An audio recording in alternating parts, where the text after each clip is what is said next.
Good morning, children. In this class, we are going to study from the second chapter of history. In this chapter, we'll be dealing the two important topic, that is factors promoting the growth of nationalism and the foundation of the Indian National Congress.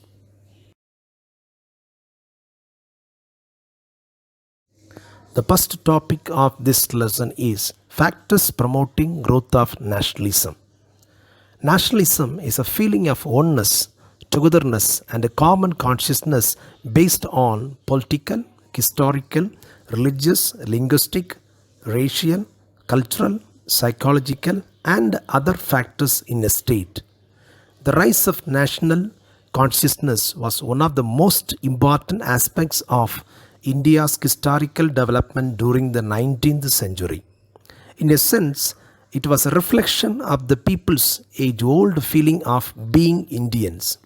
Since very ancient times, the people of this country had been considering themselves of the common children of Mother India. During the 19th century, this inner consciousness found a forceful expression under an altogether different circumstance.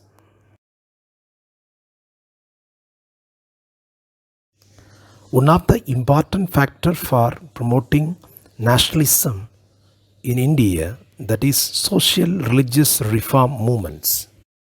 In the 19th century, educated Indians began to examine their religious beliefs and customs and their social practices in the light of new knowledge and the Western science and philosophy which they had acquired.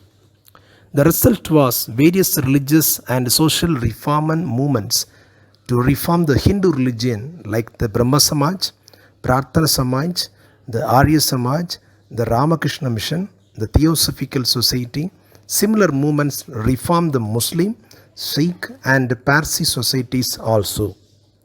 The reform movements differ from each other in many ways, but they all helped in awakening the people to the need for change in India.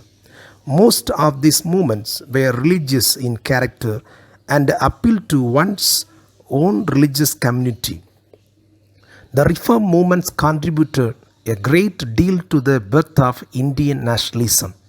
These were country-wide movements influencing the people everywhere and not just in isolated areas.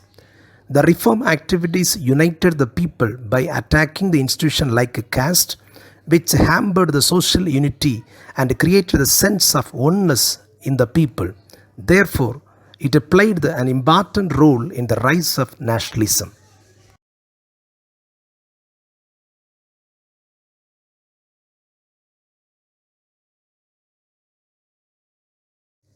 Here we can see some great social reformers. In this first one, we can see Rajaram Mohan Rai. Rajaram Mohan Rai was the first great social religious reformer of the 19th century. He is known as the father of Indian Renaissance because of his ideas and pioneering the work in the field of socio-religious reforms.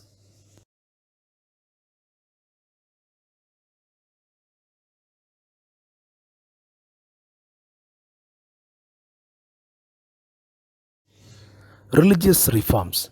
To purify the Hindu religion, Rajaram Mohan Rai published the Bengali translation of the Vedas and Upanishads.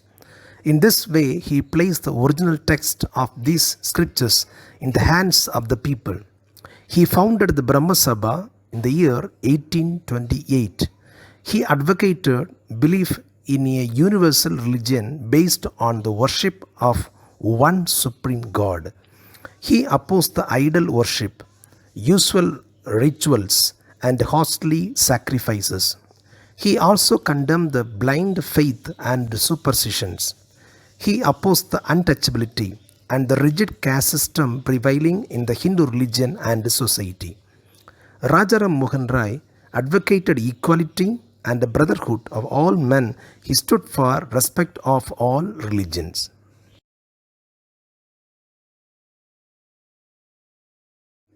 Social reforms.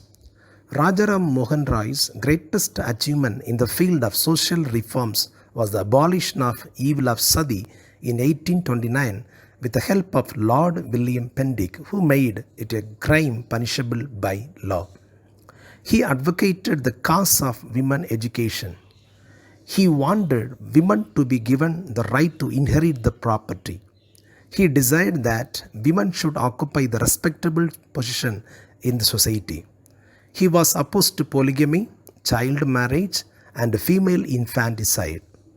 He favored on the widow's remarriage and intercaste marriages. Rajaram Mohan Rai laid the foundation of an English school, the Hindu College and the Vedanta College.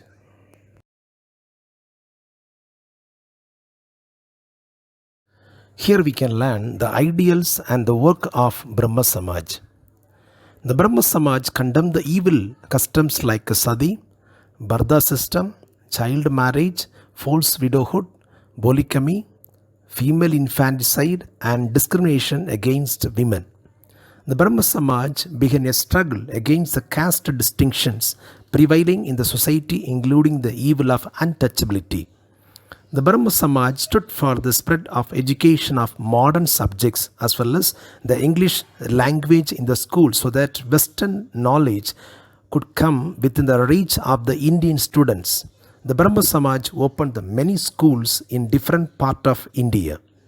The Brahma Samaj believed in only one God who is the creator and sustainer of the universe. It was opposed to the idol worship. The Brahma Samaj respected all religions and advocated that all religions were equal and alike. It brought about the synthesis in the philosophy of the Upanishads, ethical teachings of Islam, and humanism of Christianity. The Brahma Samaj applied a rational approach towards the religion. So it was opposed to the blind faith, irrational superstition, useless rituals, rites, and sacrifices.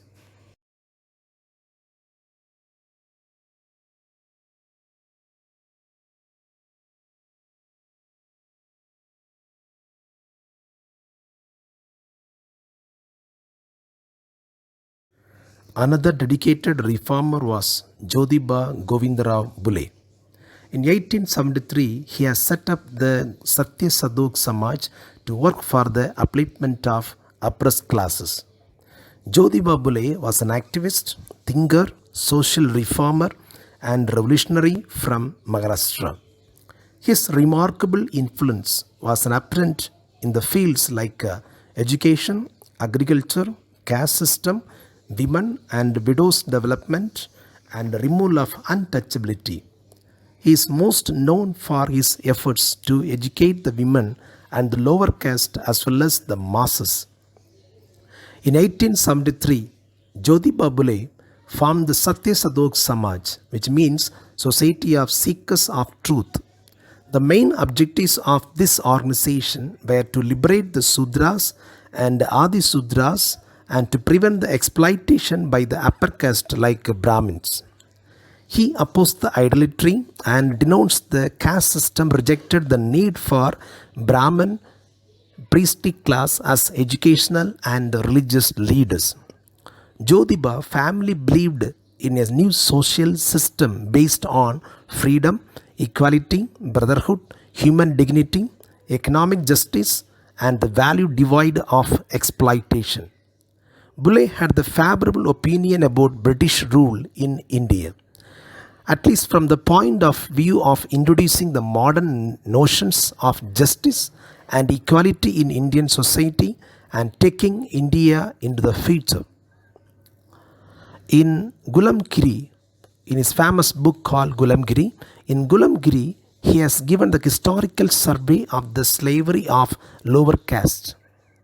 According to Bulle, when the farmers educate themselves, carry the whips on their soldiers, the English will have to scream and yell and flee the country.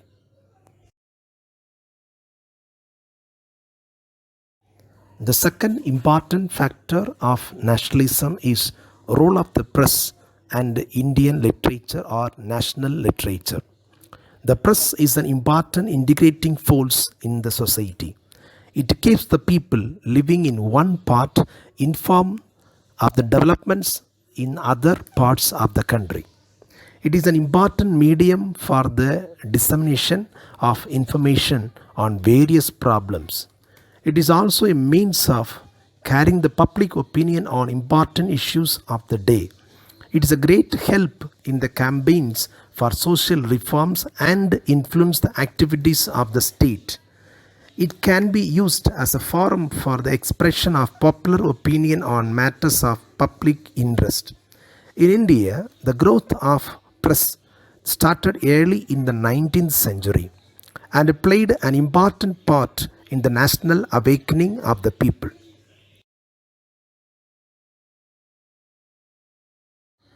First, we can study about the press.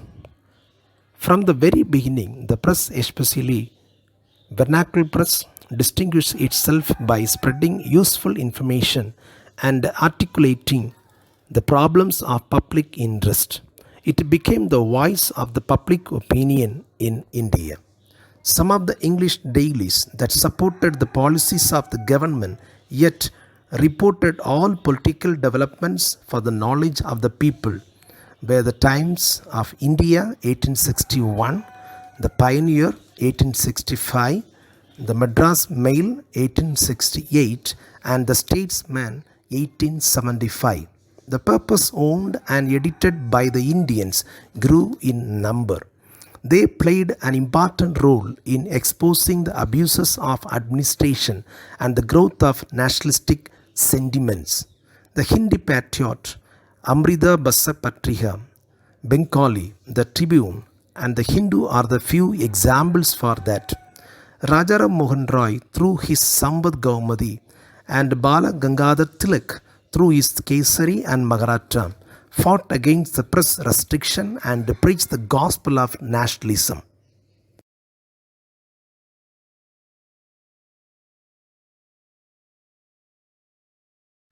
Indian literature or national literature. Nationalist literature in the form of patriotic novels, essays, and poetry led to a cultural awakening among the people. The writings of Banking Chandra Chatterjee, Rabindranath Tagore, Subramania Bharati, Vishnu Shastri Chupulkar boosted the confidence of the people.